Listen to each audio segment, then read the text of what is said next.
मैं मूर्ख की केतिक बात है, कोट पराधी तरियारे। गुर नानक जिन सुनिया पेखिया, से फिर गर्भास न परिया रे। गुर नानक जिन सुनिया पेखिया, से फिर गर्भास न परिया रे। वाहिगुरु साहिब जीओ। महला पहला। सच तां पर जानिए, जा हृदय सच्चा होए। कूड़ की मल उतरै, तन करे हच्छा धोए। कूड़ की मल उतरै, तन करे हच्छा धोए। वाहिगुरु जी का खालसा, वाहिगुरु जी की फतेह। सतगुरां दी पावन पवित्र हजूरी विच जुड़ बैठे सत संगी जनों, जिथे अमृतमयी पावन गुरबाणी दे कीर्तन आप जी ने हुणे श्रवण कीते, जुड़ बैठे हो इस वेले लड़ीवार चल रही आसा जी दी वार बाणी दी कथा विचार श्रवण करन दे लई। अज इस बाणी दा 10वीं पौड़ी दा दूसरा सलोक ते पौड़ी दी विचार आपां करनी है। इहदे अंदर बख्शिया सतगुरां दा उपदेश आपां विचारना है। सो आप जी ने किरपा करनी, विचारां दी आरंभता तो पहलां अपना मन चित इकागर करो, रसना नूं करो पवित्र ते दास नूं बख्शो असीस रूपी आग्या। करो गुरफतेह दी सांझ। वाहिगुरु जी का खालसा, वाहिगुरु जी की फतेह। अज दा ये पावन सलोक, क्योंकि इस 10वीं पौड़ी दे नाल 2 सलोक हैं। पहले सलोक दे अंदर मेरे गुरु नानक साहब जी ने ये जिक्र किया, ये सारा पसारा जिन्ना भी दिसदा अनदिसदा है, ये सब कूड़ है। कूड़ राजा, कूड़ प्रजा, कूड़ सब संसार, ये सब संसार कूड़ है, झूठ है। पहले श्लोक के अंदर ही गुरु पातशाह जी ने यह भी समझाया कि किस नाल कीचै दोस्ती, सब जग चलन हार। कोई भी स्थिर नहीं है। पर इसे श्लोक के अंदर जिहड़ा पहला है उहदे अंदर गुरु पातशाह जी ने यह भी आख्या कि बाकी सब कुछ झूठ है, पर परमात्मा जिहड़ा वो सच्चा है। वो इकल्ला सच है, बाकी सब झूठ है, कूड़ है। पहले श्लोक के अंदर ये आख्या कि परमात्मा तो बिना सब कूड़ है, झूठ है। ते दूजे श्लोक के अंदर मेरे पातशाह जी ने इस गल का जिक्र किया, कहंदे भाई वो जिहड़ा परमात्मा सच है ना, जिन्हें सब कुछ बनाया, बनाने तो बाद जिहदे अंदर फना करन दी समर्था है, वो वाहिगुरु। जे उस सच्चे नूं मिलना है ना, जां मैं कहां उस सच्चे नूं जानना चाहना है, ऐ भाई जे उस सच्चे दे अंदर समा के तू भी इस कूड़ तो बाहर निकल के सच बनना चाहना है, इस कूड़ तो बाहर निकल के ਜੇ ਤੂੰ ਵੀ ਉਸ ਸੱਚੇ ਦੇ ਅੰਦਰ ਸਮਾਉਣਾ ਚਾਹੁੰਦਾ ਹੈ ਤੇ ਫਿਰ ਸੁਣ, ਕਹਿੰਦੇ ਸੱਚ ਤਾਂ ਪਰ ਜਾਣੀਐ ਜਾਂ ਹਿਰਦੈ ਸੱਚਾ ਹੋਏ। ਇਹ ਅੱਜ ਦੇ ਸ਼ਲੋਕ ਦੀ ਪਹਿਲੀ ਪੰਕਤੀ ਹੈ, ਕਿਉਂਕਿ ਅਖੀਰਲੀ ਪੰਕਤੀ ਸੀ, ਨਾਨਕ ਵਖਾਣੈ ਬੇਨਤੀ ਤੁਧ ਬਾਜ ਕੂੜੋ ਕੂੜ, ਤੇਰੇ ਤੋਂ ਬਿਨਾ ਕੂੜ ਹੈ ਸਭ, ਭਾਵ ਤੂੰ ਸੱਚਾ ਹੈ। ਤੇ ਜੇ ਹੁਣ ਸੱਚੇ ਨੂੰ ਜਾਣਨਾ ਹੈ ਨਾ, ਤੇ ਗੁਰੂ ਨਾਨਕ ਸਾਹਿਬ ਜੀ ਨੇ ਆਖਿਆ ਫਿਰ ਤੇਰੇ ਹਿਰਦੇ ਦੇ ਅੰਦਰ ਵੀ ਸੱਚਾ ਹੋਣਾ ਚਾਹੀਦਾ ਹੈ, ਵਿਖਾਵੇ ਵਾਲਾ ਨਹੀਂ। ਕਿਉਂਕਿ ਜਿਸ ਵੇਲੇ ਬਾਣੀ ਦੇ ਅੰਦਰਲੇ ਬਚਨ ਪੜ੍ਹਦੇ ਆ ਨਾ, ਗੁਰੂ ਅਰਜੁਨ ਸਾਹਿਬ ਸੱਚੇ ਪਾਤਸ਼ਾਹ ਜੀ ਨੇ ਸੁਖਮਨੀ ਸਾਹਿਬ ਦੀ ਬਾਣੀ ਉਚਾਰੀ। ਇਸ ਬਾਣੀ ਦੇ ਅੰਦਰ ਜਦੋਂ ਨਾ ਬ੍ਰਹਮ ਗਿਆਨੀ ਵਾਲੀ ਅਸ਼ਟਪਦੀ ਉਚਾਰੀ ਹੈ ਨਾ, ਬ੍ਰਹਮ ਗਿਆਨੀ ਜਿਹਦੇ ਅੰਦਰਲੇ ਸ਼ਬਦ ਨੇ ਬ੍ਰਹਮ ਗਿਆਨੀ ਪੂਰਨ ਪੁਰਖ ਵਿਧਾਤਾ, ਜਿਹਦੇ ਅੰਦਰ ਬ੍ਰਹਮ ਗਿਆਨੀ ਨੂੰ ਕਿਹਾ ਗਿਆ ਸਦ ਜੀਵੈ ਨਹੀਂ ਮਰਤਾ,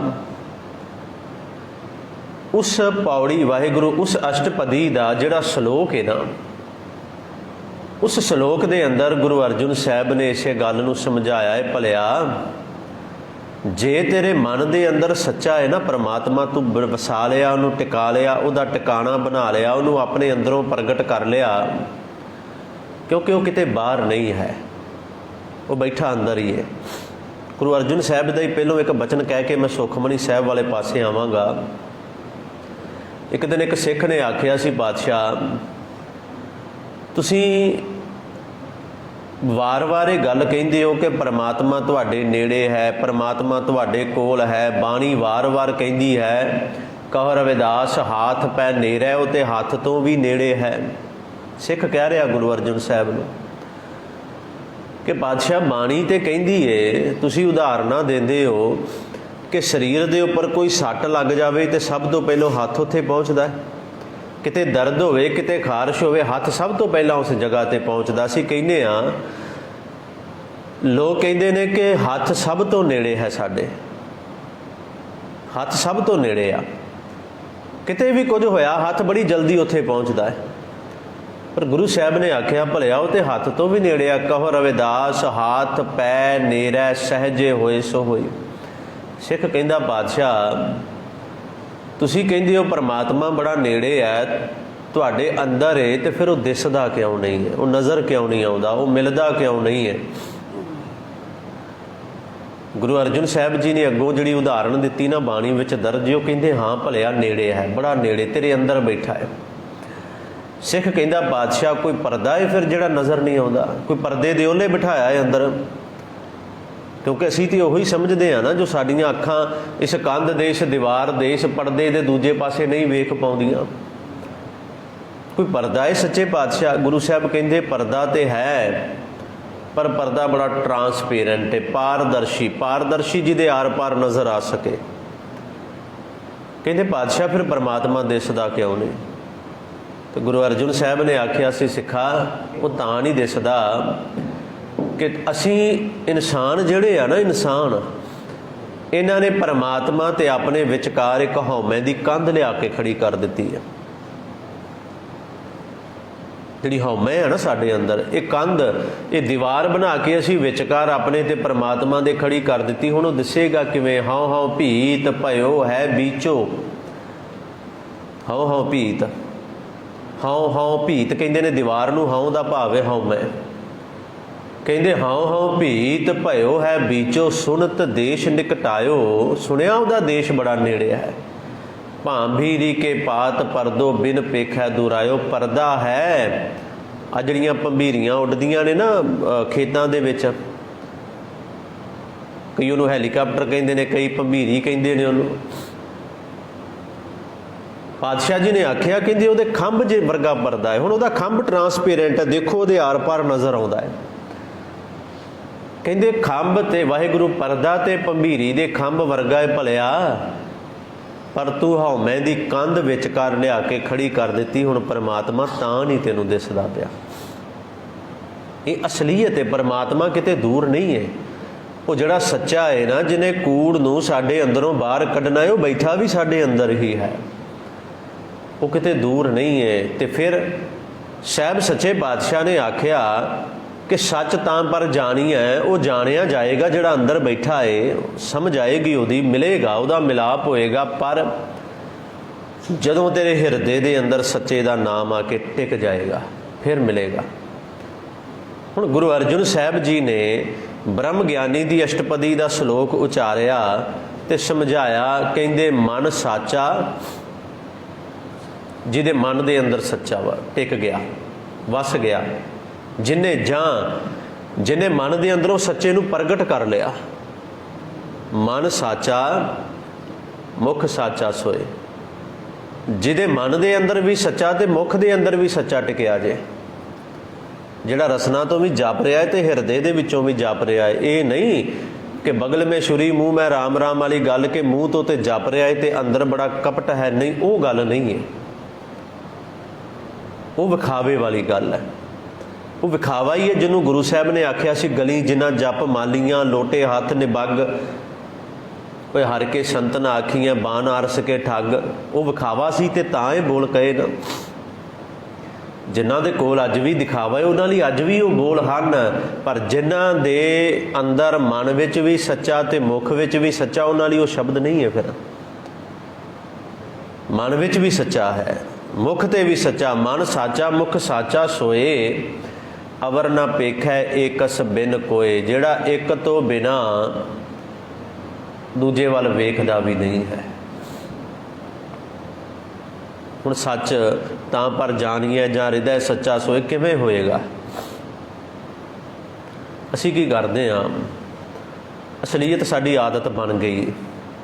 ਸਵੇਰੇ ਆ ਕੇ ਇੱਥੇ ਮੱਥਾ ਟੇਕਣਾ ਹੈ, ਫਿਰ ਜਾਂਦਿਆਂ ਜੇ ਰਾਹ 'ਚ ਕੋਈ ਪੀਰ ਦੀ ਥਾਂ ਆਉਂਦੀ ਉੱਥੇ ਵੀ ਹੱਥ ਜੋੜ ਕੇ ਸਿਰ ਝੁਕਾ ਕੇ ਅੱਗੇ ਜਾਂਦੇ ਹਾਂ। ਅਸੀਂ ਗੁਰਦੁਆਰੇ ਵੀ ਆਉਣੇ ਆ ਤੇ ਵੀਰਵਾਰ ਨੂੰ ਕਬਰਾਂ 'ਤੇ ਵੀ ਜਾਂਦੇ ਹਾਂ।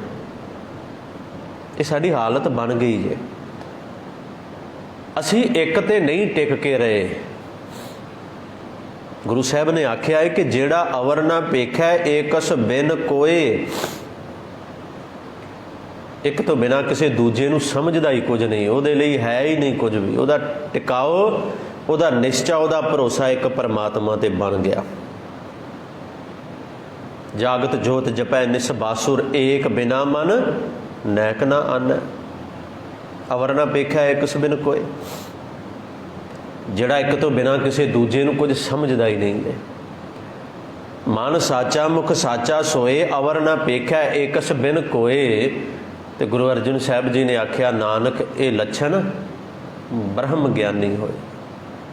ਲੱਛਣ, ਇਹ ਲੱਛਣ, ਇਹ ਨਿਸ਼ਾਨੀਆਂ, ਇਹ ਚਿੰਨ੍ਹ ਜਿਹੜੇ ਨੇ, ਇਹ ਬ੍ਰਹਮ ਗਿਆਨੀ ਦੇ ਚਿੰਨ੍ਹ ਨੇ। ਉਹ ਬ੍ਰਹਮ ਗਿਆਨੀ ਹੈ ਜਿਹਦੇ ਮਨ ਦੇ ਅੰਦਰ ਸੱਚਾ ਹੈ, ਜਿਹਦੇ ਮੁਖ ਦੇ ਅੰਦਰ ਵੀ ਸੱਚਾ ਪਰਮਾਤਮਾ ਟਿਕ ਗਿਆ। ਤੇ ਜਿਹਦੇ ਮਨ ਮੁਖ ਵਿੱਚ ਟਿਕ ਗਿਆ ਸੱਚਾ, ਜਿਹਨੇ ਅਪਣਾ ਲਿਆ, ਸੱਚੇ ਨੂੰ ਅੰਦਰੋਂ ਪ੍ਰਗਟ ਕਰ ਲਿਆ, ਫਿਰ ਉਹਦੇ ਲਈ ਸ਼ਬਦ ਨੇ ਅੱਜ ਕਿ ਸੱਚ ਤਾਂ ਪਰ ਜਾਣੀ ਹੈ ਜਾਂ ਹਿਰਦੈ ਸੱਚਾ ਹੋਏ। ਜੇ ਹਿਰਦੇ ਦੇ ਅੰਦਰ ਸੱਚਾ ਟਿਕ ਗਿਆ ਫਿਰ ਕੂੜ ਖਤਮ ਹੋ ਜਾਏਗਾ ਤੇ ਸੱਚ ਜਾਣਿਆ ਜਾਏਗਾ। ਸੱਚ ਦੀ ਪਛਾਣ ਆ ਜਾਏਗੀ, ਸੱਚ ਦੀ ਸਮਝ ਆ ਜਾਏਗੀ। ਫਿਰ ਸੱਚ ਸਾਹਮਣੇ ਆ ਕੇ ਪ੍ਰਗਟ ਹੋ ਜਾਏਗਾ। ਜਿਹੜਾ ਅੰਦਰ ਛੁਪਿਆ ਬੈਠਾ ਹੈ ਉਹ ਪ੍ਰਗਟ ਹੋ ਜਾਏਗਾ ਸਭ ਦੇ ਸਾਹਮਣੇ। ਫਿਰ ਕੀ ਹੋਏਗਾ? ਫਿਰ ਗੁਰੂ ਸਾਹਿਬ ਨੇ ਆਖਿਆ, ਕੂੜ ਕੀ ਮਲ ਉਤਰੈ। ਫਿਰ ਜਿਹੜਾ ਪਿਛਲਾ ਸ਼ਲੋਕ ਸੀ ਨਾ ਕੂੜ ਵਾਲਾ, ਸਾਰਾ ਉਹ ਕੂੜ ਵਾਲੀ ਮਲ ਜਿਹੜੀ ਹੈ ਨਾ ਉਤਰ ਜਾਏਗੀ, ਨਿਕਲ ਜਾਏਗੀ ਅੰਦਰੋਂ। ਸਮਝ ਆ ਜਾਏਗਾ ਸਾਰਾ ਝੂਠ ਦਾ ਹੀ ਹੈ। ਕੂੜ ਕੀ ਮਲ ਉਤਰੈ ਤਨ ਕਰੇ ਹੱਛਾ ਧੋਏ। ਫਿਰ ਉਹ ਮਨ ਨੂੰ ਵੀ ਧੋ ਕੇ ਨਾਮ ਬਾਣੀ ਦੇ ਨਾਲ ਤੇ ਤਨ ਨੂੰ ਵੀ ਧੋ ਕੇ ਉਹ ਹੱਛਾ ਹੋ ਜਾਏਗਾ। ਤਨ ਵੀ ਚੰਗਾ ਹੋ ਜਾਏਗਾ, ਸਾਫ਼ ਹੋ ਜਾਏਗਾ, ਨਿਰਮਲ ਹੋ ਜਾਏਗਾ। ਫਿਰ ਉਹ, ਕਿਉਂਕਿ ਵਿਕਾਰ ਤੇ ਤਨ ਨੂੰ ਲੱਗਦੇ ਨੇ ਨਾ, ਆਤਮਾ ਨੂੰ ਥੋੜ੍ਹੀ ਵਿਕਾਰ ਲੱਗਦੇ ਨੇ। ਸਮਝੀਏ ਇਸ ਗੱਲ ਨੂੰ। ਕਾਮ ਇਸ ਤਨ ਤੱਕ ਸੀਮਤ ਹੈ। ਕਾਮ ਦਾ ਸੰਬੰਧ ਆਤਮਾ ਨਾਲ ਨਹੀਂ ਹੈ। ਕ੍ਰੋਧ ਦਾ ਸੰਬੰਧ ਵੀ ਇਸ ਤਨ ਨਾਲ ਹੀ ਹੈ, ਆਤਮਾ ਨਾਲ ਨਹੀਂ ਹੈ। ਵਿਕਾਰਾਂ ਦਾ ਸੰਬੰਧ ਇਸ ਤਨ ਨਾਲ ਹੈ। ਤੇ ਤਨ ਕਰੇ ਹੱਛਾ ਧੋਏ। ਪਰ ਕਦੋਂ? ਜਦੋਂ ਹਿਰਦੇ ਦੇ ਅੰਦਰ ਸੱਚਾ ਹੋਏਗਾ ਜਾਂ ਹਿਰਦੈ ਸੱਚਾ ਸੋਏ, ਉਦੋਂ ਜਾ ਕੇ ਕੂੜ ਕੀ ਮਲ ਉਤਰਿਆ ਹੈ। ਉਦੋਂ ਜਾ ਕੇ ਹੈ ਤਨ ਕਰੈ ਹੱਛਾ ਧੋਏ। ਕਹਿੰਦੇ ਸੱਚ ਤਾਂ ਪਰ ਜਾਣੀਐ, ਕਿਵੇਂ ਜਾਣਿਆ ਜਾਏਗਾ? ਜਾਂ ਸੱਚ ਧਰੇ ਪਿਆਰ। ਕਿਵੇਂ ਜਾਣਿਆ ਜਾਏਗਾ? ਜਾਂ ਸੱਚ ਧਰੇ ਪਿਆਰ। ਜਦੋਂ ਸੱਚੇ ਦੇ ਸੱਚ ਨਾਲ ਪਿਆਰ ਧਰਿਆ ਜਾਏਗਾ, ਜਦੋਂ ਸੱਚੇ ਦੀ ਸਮਝ ਆ ਜਾਏਗੀ। ਜਿਨ ਪ੍ਰੇਮ ਕੀਓ ਤਿਨ ਹੀ ਪ੍ਰਭ ਪਾਇਓ, ਸੱਚ ਧਰੇ ਪਿਆਰ। ਉਦੋਂ ਸੱਚ ਤਾਂ ਪਰ ਜਾਣੀਐ, ਉਦੋਂ ਜਾ ਕੇ ਗੁਰੂ ਸਾਹਿਬ ਨੇ ਆਖਿਆ ਸੱਚ ਤਾਂ ਪਰ ਜਾਣੀਐ, ਜਾਂ ਸੱਚ ਧਰੇ ਪਿਆਰ। ਨਾਉ ਸੁਣ ਮਨ ਰਹਸੀ ਹੈ। ਖੜਾਓ ਆ ਜਾਂਦਾ ਹੈ। ਫਿਰ ਇਹ ਨਹੀਂ ਕਿ ਅੰਮ੍ਰਿਤ ਵੇਲੇ ਉੱਠ ਵੀ ਪਏ, ਇਸ਼ਨਾਨ ਵੀ ਕਰ ਲਿਆ, ਗੁਟਕਾ ਸਾਹਿਬ ਹੱਥ ਵਿੱਚ ਫੜ ਕੇ ਨਿਤਨੇਮ ਵੀ ਸ਼ੁਰੂ ਕਰ ਦਿੱਤਾ, ਅੱਖਾਂ ਬੰਦ ਹੋ ਰਹੀਆਂ ਨੇ, ਪਾਠ ਭੁੱਲਦਾ ਜਾ ਰਿਹਾ ਹੈ, ਪਤਾ ਹੀ ਨਹੀਂ ਲੱਗਦਾ ਕਿਹੜੀ ਪੰਕਤੀ 'ਤੇ ਸੀ ਹੁਣ ਪਿੱਛੇ। ਕਈ ਵਾਰ ਗੁਟਕਾ ਹੱਥੋਂ ਡਿੱਗਣ ਲੱਗਦਾ ਹੈ। ਕਿਉਂ? ਕਿਉਂਕਿ ਖਿੜਾਓ ਨਹੀਂ ਅੰਦਰ, ਚਾਅ ਨਹੀਂ ਹੈ ਅੰਦਰ। ਜਿਹੜਾ ਬਾਣੀ ਨੂੰ ਪੜ੍ਹਨ ਦਾ ਚਾਅ ਚਾਹੀਦਾ ਸੀ ਨਾ, ਬਾਣੀ ਨੂੰ ਪੜ੍ਹਨ ਦਾ ਉਤਸ਼ਾਹ ਚਾਹੀਦਾ ਸੀ, ਉਹ ਨਹੀਂ ਅੰਦਰ। ਕਈ ਵਾਰ ਕੀ ਹੁੰਦਾ ਹੈ, ਫਿਰ ਗੁਟਕਾ ਸਾਹਿਬ ਫੜ ਲੈਂਦੇ ਹਾਂ, ਜਪਜੀ ਸਾਹਿਬ ਸ਼ੁਰੂ ਕਰ ਦਿੱਤਾ, ਕਰਦੇ ਜਾ ਰਹੇ ਹਾਂ। ਫਿਰ ਜਦੋਂ ਆਉਂਦਾ ਨਾ ਸ਼ਲੋਕ ਪਵਨ ਗੁਰੂ ਪਾਣੀ ਪਿਤਾ, ਫਿਰ ਜਦੋਂ ਆਉਂਦਾ ਜਿੰਨੀ ਨਾਮ ਤੇ ਆਇਆ ਗਏ ਮਸ਼ੱਕਤ ਘਾਲ, ਤੇ ਕਈ ਵਾਰੀ ਫਿਰ ਚੇਤਾ ਆਉਂਦਾ ਪਿੱਛੇ ਪੜ੍ਹ ਕੇ ਵੀ ਆਇਆ ਕਿ ਇਵੇਂ ਹੀ ਆ ਗਿਆ, ਕਿਉਂਕਿ ਚਾਅ ਨਹੀਂ ਮੰਨਦੇ ਅੰਦਰ। ਗੁਰੂ ਸਾਹਿਬ ਨੇ ਆਖਿਆ ਨਾਉ ਸੁਣ ਮਨ ਰਹਸੀ ਹੈ। ਫਿਰ ਪਰਮਾਤਮਾ ਦਾ ਨਾਮ ਸੁਣਦਿਆਂ ਹੀ ਅੰਦਰ ਚਾਅ ਪੈਦਾ ਹੋ ਜਾਂਦਾ ਹੈ ਕਿ ਮੈਂ ਜਪਣ ਲੱਗਾ, ਹੁਣ ਬੰਦਗੀ ਕਰਨ ਲੱਗਾ, ਮੈਂ ਨਿਤਨੇਮ ਕਰਨ ਲੱਗਾ। ਉਹ ਨਹੀਂ ਜਿਹੜਾ ਬੱਧਾ ਚੱਟੀ ਜੋ ਭਰੇ ਨਾ ਗੁਣ ਨਾ ਉਪਕਾਰ, ਉਹ ਗੱਲ ਨਹੀਂ ਹੈ। ਹਾਂ, ਸ਼ੁਰੂਆਤ ਉੱਥੋਂ ਹੀ ਹੋਏਗੀ। ਅਸੀਂ ਕਹੀਏ ਕਿ ਪਹਿਲੇ ਦਿਨ ਮਨ ਵਿੱਚ ਖੜਾ ਆ ਜਾਏਗਾ, ਇਹ ਪੋਸੀਬਲ ਨਹੀਂ ਹੈ। ਗੁਰੂ ਸਾਹਿਬ ਕਹਿੰਦੇ ਫਿਰ ਹੁੰਦਾ ਕੀ ਏ? ਨਾਉ ਸੁਣ ਮਨ ਰਹਸੀ ਹੈ। ਜਦੋਂ ਨਾਮ ਸੁਣਦਿਆਂ ਨਾਲ ਹੀ ਮਨ ਖਿੜਾ ਵਿੱਚ ਆਉਂਦਾ ਹੈ ਨਾ, ਤਾਂ ਪਾਏ ਮੋਖ ਦੁਆਰ, ਤਾਂ ਮੁਕਤੀ ਦਾ ਦਰ ਮਿਲਦਾ ਹੈ, ਤਾਂ ਜਾ ਕੇ ਮੁਕਤੀ ਦਾ ਦਰ, ਮੁਕਤੀ ਦਾ ਦਰਵਾਜ਼ਾ। ਜਦੋਂ ਬੰਦਗੀ ਕਰਨ ਦਾ ਚਾਅ ਹੋਵੇ, ਜਦੋਂ ਮਨ ਦੇ ਅੰਦਰ ਆਨੰਦ ਪੈਦਾ ਹੋਵੇ। ਫਿਰ ਗੁਰੂ ਸਾਹਿਬ ਨੇ ਅੱਗੇ ਆਖਿਆ ਸੱਚ ਤਾਂ ਪਰ ਜਾਣੀਐ, ਜਾਂ ਜੁਗਤ ਜਾਣੈ ਜੀਓ। ਇੱਕ ਹੋਰ ਤਰੀਕਾ ਹੈ ਸੱਚ ਨੂੰ ਜਾਣਨ ਦਾ। ਜਦੋਂ ਜਿਉਣ ਦੀ ਜੁਗਤ ਆ ਗਈ, ਜੀਵਨ ਦੀ ਜੁਗਤ ਆ ਗਈ, ਤੇ ਜੀਵਨ ਦੀ ਜੁਗਤ ਤੇ ਬਾਣੀ ਤੋਂ ਹੀ ਮਿਲਣੀ ਹੈ ਨਾ। ਜਿਉਣ ਦੀ ਜੁਗਤ ਗੁਰੂ ਗ੍ਰੰਥ ਸਾਹਿਬ ਤੋਂ ਬਿਨਾਂ ਕਿੱਥੋਂ ਮਿਲੇਗੀ ਸਾਨੂੰ?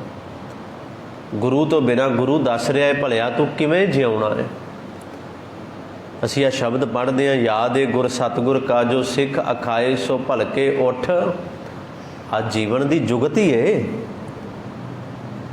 ਜੇ ਸਿੱਖ ਅਖਵਾਉਣਾ ਚਾਹੁਣਾ ਏ, ਭਲਕੇ ਅੰਮ੍ਰਿਤ ਵੇਲੇ ਉੱਠ ਕੇ ਪਰਮਾਤਮਾ ਦਾ ਨਾਮ ਜਪ, ਬੰਦਗੀ ਕਰ, ਉਦਮ ਕਰੇ ਭਲਕੇ ਪ੍ਰਭਾਤੀ, ਇਸ਼ਨਾਨ ਕਰੈ ਅੰਮ੍ਰਿਤਸਰ ਨਹਾਵੈ, ਉਪਦੇਸ਼ ਗੁਰੂ ਹਰ ਹਰ ਜਪ ਜਾਪੈ, ਸਭ ਕਿਲ ਬਿਖ ਪਾਪ ਦੋਖ ਲਹਿ ਜਾਵੈ। ਫਿਰ ਅੱਗੇ ਕਹਿੰਦੇ ਫਿਰ ਚੜ੍ਹੈ ਦਿਵਸ ਗੁਰਬਾਣੀ ਗਾਵੈ, ਬਹਿੰਦਿਆਂ ਉੱਠਦਿਆਂ ਹਰ ਨਾਮ ਧਿਆਵੈ। ਜੀਵਨ ਜਾਚ ਹੈ ਨਾ, ਕੀ ਕਰਨਾ ਹੈ ਸਿੱਖ ਨੇ? ਬਹਿੰਦਿਆਂ ਉੱਠਦਿਆਂ ਹਰ ਵੇਲੇ ਜਪਣਾ ਹੈ। ਤੇ ਜੀਵਨ ਜਾਚ ਕਹਿੰਦੇ ਸੱਚ ਤਾਂ ਪਰ ਜਾਣੀਐ, ਜਾਂ ਜੁਗਤ ਜਾਣੈ ਜੀਓ। ਜਦੋਂ ਜਿਉਣ ਦੀ ਜੁਗਤੀ ਆ ਗਈ, ਜਿਉਣ ਦਾ ਵੱਲ ਆ ਗਿਆ, ਉਹ ਬਾਣੀ ਤੋਂ ਸਿੱਖ ਲਿਆ, ਫਿਰ ਸੱਚਾ ਜਾਣਿਆ ਜਾਂਦਾ ਹੈ। ਫਿਰ ਪਰਮਾਤਮਾ ਦੀ ਸਮਝ ਆਉਂਦੀ, ਉਹ ਮਿਲਦਾ ਵੀ ਹੈ। ਕਹਿੰਦੇ ਧਰਤ ਕਾਇਆ ਸਾਧਕੈ। ਸੁਣਿਓ ਹੁਣ, ਧਰਤ ਕਾਇਆ, ਕਾਇਆ ਸਰੀਰ, ਤੇ ਧਰਤੀ, ਧਰਤ ਦਾ ਧਰਤੀ ਅਰਥ ਹੋਇਆ। ਗੁਰੂ ਸਾਹਿਬ ਕਹਿੰਦੇ ਜਦੋਂ ਸਰੀਰ ਰੂਪੀ ਧਰਤੀ ਨੂੰ ਸਾਧੇਗਾ, ਇੱਕ ਬਾਣੀ ਦਾ ਪ੍ਰਮਾਣ ਬੜੇ ਕਮਾਲ ਦਾ ਹੈ। ਮੇਰੇ ਸੱਚੇ ਪਾਤਸ਼ਾਹ ਜੀ ਨੇ ਆਖਿਆ ਕਰਮ ਧਰਤੀ ਸਰੀਰ।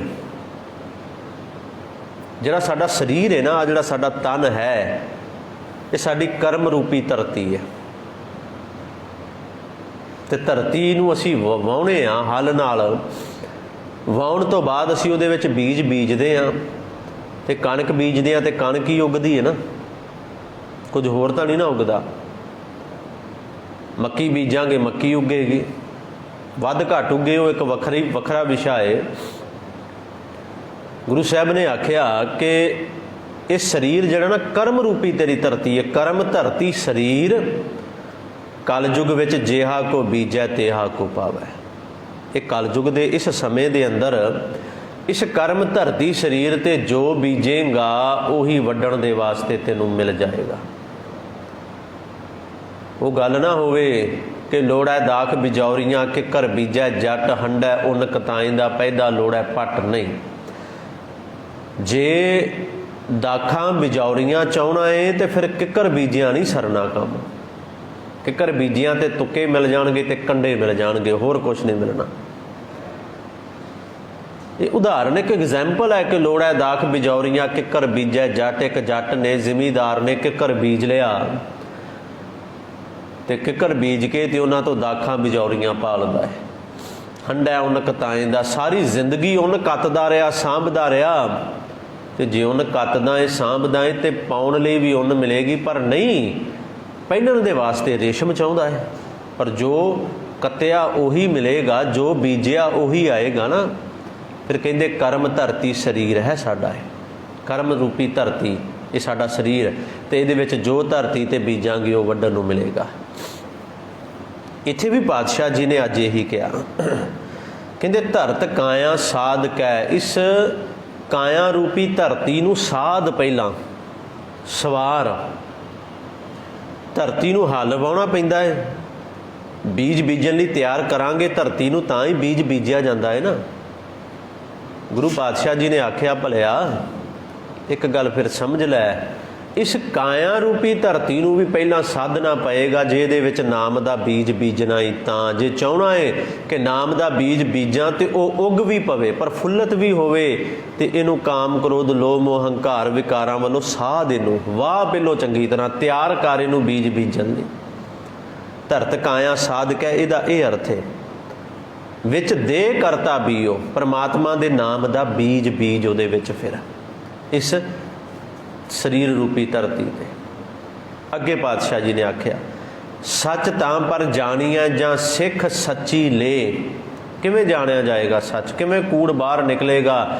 ਜੇ ਸਿੱਖ, ਸਿੱਖ ਦਾ ਅਰਥ ਹੈ ਸਿੱਖਿਆ, ਸਿੱਖ ਸੱਚੀ ਸਿੱਖਿਆ, ਸਿੱਖ ਸੱਚੀ ਲੇ। ਜੇ ਗੁਰੂ ਦੀ ਸੱਚੀ ਸਿੱਖਿਆ ਲਏਗਾ, ਹਾਸਲ ਕਰੇਗਾ, ਤਾਂ ਸੱਚੇ ਨੂੰ ਜਾਣਿਆ ਜਾਏਗਾ, ਨਹੀਂ ਤੇ ਨਹੀਂ। ਜਾਂ ਸਿੱਖ ਸੱਚੀ ਲੇ। ਦਇਆ ਜਾਣੈ ਜੀ ਕੀ ਕਿਛ ਪੁੰਨ ਦਾਨ ਕਰੇ। ਫਿਰ ਜੀ ਦਇਆ ਵੀ ਜਾਣ, ਜੀ ਦਇਆ ਵੀ ਕਰਨੀ ਪਏਗੀ ਤੈਨੂੰ।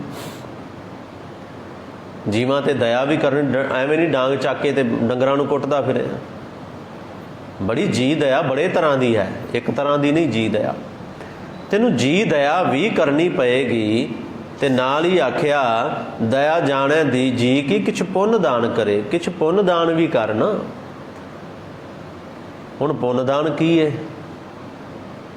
ਦਾਨ ਵੇਖੋ, ਜਦੋਂ ਦਾਨ ਦੀ ਗੱਲ ਆਉਂਦੀ ਨਾ, ਉਦੋਂ ਸਿਰਫ ਇੱਥੋਂ ਤੱਕ ਅਸੀਂ ਸੀਮਤ ਰਹਿ ਜਾਂਦੇ ਹਾਂ ਕਿ ਪੈਸਾ ਦਾਨ ਦੇਣਾ, ਰੋਟੀ ਪਾਣੀ ਜਾਂ ਰਸਦਾਂ ਦੇ ਦੇਣੀਆਂ। ਕਦੇ ਅਸੀਂ ਇਹ ਸੋਚਿਆ ਕਿ ਪਰਮਾਤਮਾ ਦਾ ਨਾਮ ਵੀ ਦਾਨ ਕਰਨਾ ਹੁੰਦਾ ਹੈ, ਜਿਹਦੇ ਬਾਰੇ ਗੁਰੂ ਸਾਹਿਬ ਨੇ ਆਖਿਆ ਨਾ, ਜਿਹੜਾ ਆਪ ਜਪਦਾ ਏ ਤੇ ਦੂਜਿਆਂ ਤੋਂ ਜਪਾਉਂਦਾ ਵੀ, ਉਹ ਨਾਮ ਦਾਨ ਹੀ ਹੈ, ਹੋਰ ਕੀ ਹੈ। ਆਪ ਜਪੇ ਅਵਰਾ ਨਾਮ ਜਪਾਵੈ। ਜਿਹੜਾ ਆਪ ਜਪ ਰਿਹਾ ਹੈ ਤੇ ਦੂਜਿਆਂ ਤੋਂ ਜਪਾ ਰਿਹਾ, ਇਹ ਵੀ ਪੁੰਨ ਦਾਨ ਕਰਨਾ ਹੈ। ਪਰ ਜੇ ਜੀ ਦਇਆ ਪ੍ਰਵਾਨ ਵਾਲੇ ਪਾਸਿਓਂ ਸੰਸਾਰਕ ਤੌਰ ਤੇ ਸੋਚਣਾ ਹੈ, ਫਿਰ ਜੀ ਦਇਆ ਵੀ ਕਰਨੀ ਤੇ ਜੋ ਤੇਰੇ ਕੋਲ ਹੈ ਉਹ ਪੁੰਨ ਦਾਨ ਵੀ ਕਰਨਾ ਹੈ। ਇਹ ਨਹੀਂ ਸ਼ੂਮ ਬਣ ਕੇ ਸਾਂਭੀ ਜਾਏ ਸਾਰਾ ਕੁਛ। ਗੁਰੂ ਸਾਹਿਬ ਨੇ ਆਖਿਆ, ਸੱਚ ਤਾਂ ਪਰ ਜਾਣੀਐ ਜਾਂ ਆਤਮ ਤੀਰਥ ਕਰੇ ਨਿਵਾਸ। ਕਿਵੇਂ ਜਾਣਿਆ ਜਾਏਗਾ? ਜੇ ਆਤਮ ਤੀਰਥ ਤੇ ਨਿਵਾਸ ਕਰੇਗਾ, ਆਤਮਾ ਰੂਪੀ ਤੀਰਥ ਤੇ, ਹਿਰਦੇ ਰੂਪੀ ਤੀਰਥ ਤੇ, ਗੁਰੂ ਰੂਪੀ ਤੀਰਥ ਕੋਲ ਜਾ ਕੇ ਆਪਣਾ ਟਿਕਾਣਾ ਕਰ ਲਏਗਾ। ਇਹ ਨਹੀਂ ਜੇ ਸੋਚੇ ਗੰਗਾ ਤੇ ਜਮਨਾ ਤੇ ਸਰਸਵਤੀ ਦੇ ਕੰਢੇ ਜਾ ਕੇ ਮੈਂ ਬਹਿ ਜਾ, ਗੋਦਾਵਰੀ ਦੇ ਕੰਢੇ ਜਾ ਕੇ ਬਹਿ ਜਾ ਤੇ ਰੱਬ ਮਿਲ ਜਾਏਗਾ ਜੀ, ਸੱਚ ਦੀ ਜਾਣ ਹੋ ਜਾਏ, ਪਛਾਣ ਹੋ ਜਾਏਗੀ। ਗੁਰੂ ਸਾਹਿਬ ਨੇ ਆਖਿਆ ਨਹੀਂ, ਆਪਣੇ ਅੰਦਰਲੇ ਤੀਰਥ ਤੇ ਬੈਠ, ਤਾਂ ਜਾ ਕੇ ਉਸ ਅੰਦਰਲਾ ਤੀਰਥ, ਅੰਦਰ ਨੂੰ ਸਾਫ਼ ਕਰ, ਆਪਣੇ ਅੰਦਰ ਨੂੰ ਧੋ, ਅੰਦਰ ਨੂੰ ਮਾਂਜ, ਅੰਦਰ ਨੂੰ ਸੁੱਚਾ ਕਰ, ਤਾਂ ਜਾ ਕੇ ਉਸ ਸੱਚੇ ਦੀ ਪਛਾਣ ਹੋਏਗੀ। ਫਿਰ ਸਤਿਗੁਰੂ ਨੂੰ ਪੁੱਛ ਕੇ ਬਹਿ ਰਹਿ ਕਰੇ ਨਿਵਾਸ। ਤੇ ਬੜੀ ਵੱਡੀ ਗੱਲ ਹੈ, ਸੱਚ ਦੀ ਪਛਾਣ ਹੋਏਗੀ ਜਦੋਂ ਗੁਰੂ ਨੂੰ ਪੁੱਛ ਕੇ ਬਹਿ ਰਹੇ, ਬੈਠ ਜਾਏ, ਕਰੇ ਨਿਵਾਸ, ਟਿਕਾਣਾ ਕਰ ਲਏ। ਇਹਦਾ ਅਰਥ ਇਹ ਆ, ਇਹਦਾ ਸਿੱਧਾ ਜਿਹਾ ਅਰਥ ਮੈਂ ਕਰਾਂ ਕਿ ਜੋ ਗੁਰ ਕਹੈ ਸੋਈ ਭਲ ਮਾਨੋ। ਆਹ ਗੱਲ ਹੈ ਕਿ ਜੋ ਗੁਰੂ ਕਹਿ ਰਿਹਾ ਉਹਨੂੰ ਮੰਨ ਤੇ ਸੱਚੇ ਦੀ ਪਛਾਣ ਹੋਏਗੀ। ਫਿਰ ਅੱਗੇ ਆਖਿਆ, ਕਹਿੰਦੇ ਸੱਚ ਸਭਨਾ ਹੋਏ ਦਾਰੂ ਪਾਪ ਕੱਢੇ ਧੋਏ। ਸੱਚ ਇਹੋ ਜਿਹਾ ਦਾਰੂ ਏ ਜਿਹੜਾ ਅੰਦਰੋਂ ਪਾਪ ਨੂੰ ਧੋ ਕੇ ਬਾਹਰ ਕੱਢ ਦੇਗਾ। ਅੰਦਰੋਂ ਸੱਚ ਕੂੜ ਨੂੰ ਬਾਹਰ ਕੱਢਦਾ ਹੈ, ਕਿਉਂਕਿ ਜਿੱਥੇ ਸੱਚ ਹੈ ਉੱਥੇ ਕੂੜ, ਉੱਥੇ ਝੂਠ ਨਹੀਂ ਹੈ, ਤੇ ਜਿੱਥੇ ਝੂਠ ਹੈ ਉੱਥੇ ਸੱਚ ਨਹੀਂ। ਦੋਵੇਂ ਇੱਕ ਜਗ੍ਹਾ 'ਤੇ ਨਹੀਂ ਰਹਿ ਸਕਦੇ, ਸੱਚ ਤੇ ਝੂਠ ਇਕੱਠਾ ਨਹੀਂ ਰਹਿ ਸਕਦੇ। ਪਾਤਸ਼ਾਹ ਨੇ ਆਖਿਆ, ਜਦੋਂ ਗੁਰੂ ਨੂੰ ਪੁੱਛ ਕੇ ਬਹਿ ਰਹੇ ਕਰੇ ਨਿਵਾਸ, ਜਦੋਂ ਗੁਰੂ ਦੇ ਅਨੁਸਾਰ ਚੱਲੇਗਾ ਸੱਚ ਜਾਣਿਆ ਜਾਏਗਾ। ਸੱਚ ਸਭਨਾ ਹੋਏ ਦਾਰੂ ਪਾਪ ਕੱਢੈ ਧੋਏ। ਇਹ ਦਾਰੂ ਹੈ ਜਿਹੜਾ ਅੰਦਰੋਂ ਪਾਪ ਨੂੰ ਬਾਹਰ ਕੱਢਦਾ ਹੈ। ਤੇ ਫਿਰ ਕੀ ਆਖਿਆ, ਕਹਿੰਦੇ ਨਾਨਕ ਵਖਾਣੈ ਬੇਨਤੀ ਜਿਨ ਸੱਚ ਪੱਲੇ ਹੋਏ। ਗੁਰੂ ਸਾਹਿਬ ਕਹਿੰਦੇ ਮੈਂ ਵੀ ਉਹਨਾਂ ਦੇ ਅੱਗੇ ਬੇਨਤੀ ਕਰਦਾ ਜਿਨ੍ਹਾਂ ਦੇ ਪੱਲੇ ਸੱਚ ਹੈ, ਜਿਨ੍ਹਾਂ ਦੇ ਪੱਲੇ ਪਰਮਾਤਮਾ ਹੈ, ਜਿਨ੍ਹਾਂ ਨੇ ਪਰਮਾਤਮਾ ਨੂੰ ਪੱਲੇ ਨਾਲ ਬੰਨ੍ਹ ਲਿਆ। ਵੇਖੋ, ਕਹਿੰਦੇ ਮੈਂ ਵੀ ਉਹਨਾਂ ਦੇ ਅੱਗੇ ਬੇਨਤੀ ਕਰਦਾ ਜਿਨ ਸੱਚ ਪੱਲੇ ਹੋਏ। ਕਿੰਨੇ ਕਮਾਲ ਦੇ ਬਚਨ ਗੁਰੂ ਸਾਹਿਬ ਨੇ। ਗੁਰੂ ਨਾਨਕ ਸਾਹਿਬ ਕਹਿ ਰਹੇ ਨੇ, ਨਾਨਕ ਵਖਾਣੈ ਬੇਨਤੀ, ਮੈਂ ਹੱਥ ਜੋੜ ਕੇ ਬੇਨਤੀ ਕਰਦਾ।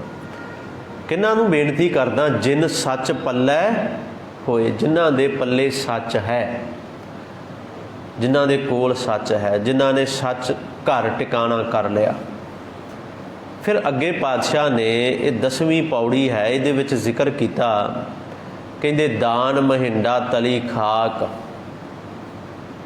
ਕਿਹੜਾ ਦਾਨ? ਦਾਨ ਮਹਿੰਡਾ, ਮੈਨੂੰ ਦਾਨ ਚਾਹੀਦਾ ਹੈ। ਕਿਹੜਾ ਦਾਨ? ਤਲੀ ਖਾਕ, ਤਲੀ ਪੈਰ ਦੀ ਤਲੀ, ਉਹਦੇ ਥੱਲੜੀ ਖਾਕ, ਜਿਹਨੂੰ ਅਸੀਂ ਚਰਨ ਧੂੜ ਕਹਿੰਦੇ ਹਾਂ। ਦਾਨ ਮਹਿੰਡਾ ਤਲੀ ਖਾਕ, ਜੇ ਮਿਲੈ ਤਾਂ ਮਸਤਕ ਲਾਈਐ। ਜੇ ਮਿਲ ਜੇ ਨਾ ਮੈਨੂੰ, ਗੁਰੂ ਰਹਿਮਤ ਕਰੇ। ਉਹ ਜਿਨ੍ਹਾਂ ਨੇ ਸੱਚ ਨੂੰ ਜਾਣ ਲਿਆ ਨਾ, ਜਿਨ ਸੱਚ ਪੱਲੇ ਹੋਏ, ਜਿਨ੍ਹਾਂ ਦੇ ਪੱਲੇ ਸੱਚ ਹੈ, ਗੁਰੂ ਸਾਹਿਬ ਨੇ ਆਖਿਆ ਉਹ ਨਹੀਂ, ਇੱਕ ਉਹ ਵੀ ਨੇ ਜਿਨ ਮਨ ਹੋਰ ਮੁਖ ਹੋਰ, ਉਹ ਵੀ ਨੇ।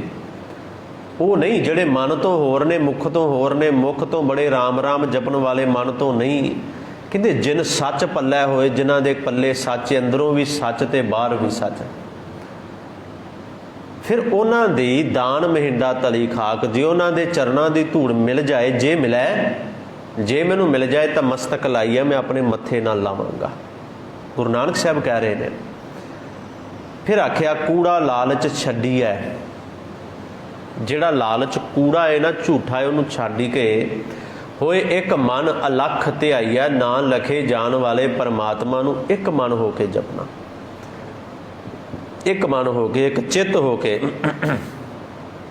ਗੁਰੂ ਸਾਹਿਬ ਨੇ ਵੀ ਆਖਿਆ ਨਾ, ਇੱਕ ਚਿੱਤ ਜੇ ਇੱਕ ਛਿਨ ਧਿਆਇਓ। ਵੇਖੋ, ਇੱਕ ਛਿਨ ਧਿਆਇਆ, ਪਰ ਧਿਆਇਆ ਇੱਕ ਚਿੱਤ ਦੇ ਨਾਲ, ਭਾਵੇਂ ਇੱਕ ਛਿਨ ਮਾਤਰ ਹੀ ਹੈ। ਏਕ ਚਿੱਤ ਜੇ ਇੱਕ ਛਿਨ ਧਿਆਇਓ, ਕਾਲ ਫਾਸ ਕੇ ਬੀਚ ਨਾ ਆਇਓ। ਉਹ ਫਿਰ ਜਮਾਂ ਦੀ ਫਾਹੀ ਵਿੱਚ ਨਹੀਂ ਆਉਂਦਾ।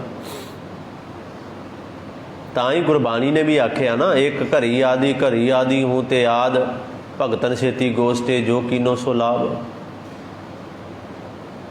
ਜਿਹਨੇ ਇੱਕ ਛਿਨ ਵੀ ਇੱਕ ਚਿੱਤ ਨਾਲ ਧਿਆ ਲਿਆ। ਕਹਿੰਦੇ ਕੂੜਾ ਲਾਲਚ ਛੱਡੀਐ, ਹੋਏ ਇੱਕ ਮਨ ਹੋ ਕੇ ਅਲੱਖ ਨੂੰ ਧਿਆਉਣਾ ਹੈ। ਫਿਰ ਕਹਿੰਦੇ ਫਲ ਤੇ ਵੇਹੋ ਪਾਈਐ, ਜੇ ਵੇ ਹੀ ਕਾਰ ਕਮਾਈਐ। ਉਹੋ ਜਿਹਾ ਫਲ ਮਿਲੇਗਾ ਜਿਹੋ ਜੀ ਕਾਰ ਕਰਾਂਗੇ। ਇਹੀ ਸ਼ਲੋਕ ਵਿੱਚ ਪਹਿਲੇ ਵਿੱਚ ਕਿਹਾ ਨਾ, ਧਰਤ ਕਾਇਆ ਸਾਧ ਕੈ ਵਿੱਚ ਦੇ ਕਰਤਾ ਬੀਓ। ਇਹਦੇ ਵਿੱਚ ਧਰਤ ਕਾਇਆ ਨੂੰ ਸਾਧ ਕੇ ਬੀਜ, ਫਿਰ ਜਿਹੜਾ ਬੀਜ ਬੀਜੇਗਾ, ਫਲ ਤੇ ਵੇਹੋ ਪਾਈਐ, ਜੇ ਵੇ ਹੀ ਕਾਰ ਕਮਾਈਐ। ਜਿਹੋ ਜੀ ਕਾਰ ਕਰੇਗਾ ਭਲਿਆ, ਉਹੋ ਜਿਹਾ ਫਲ ਤੈਨੂੰ ਮਿਲੇਗਾ। ਜੇ ਹੋਵੇ ਪੂਰਬ ਲਿਖਿਆ, ਜੇ ਪੂਰਬ ਲਿਖਿਆ ਕਰਮ ਚੰਗੇ ਨੇ, ਭਲੇ ਨੇ, ਲਿਖਿਆ ਹੈ ਕਰਮਾਂ ਦੇ ਵਿੱਚ, ਜਾਂ ਆਪਣੇ ਕਰਮ ਇੱਦਾਂ ਦੇ ਬਣਾ ਲਏ, ਤਾਂ ਧੂੜ ਤਿਨਾਂ ਦੀ ਪਾਈ ਹੈ।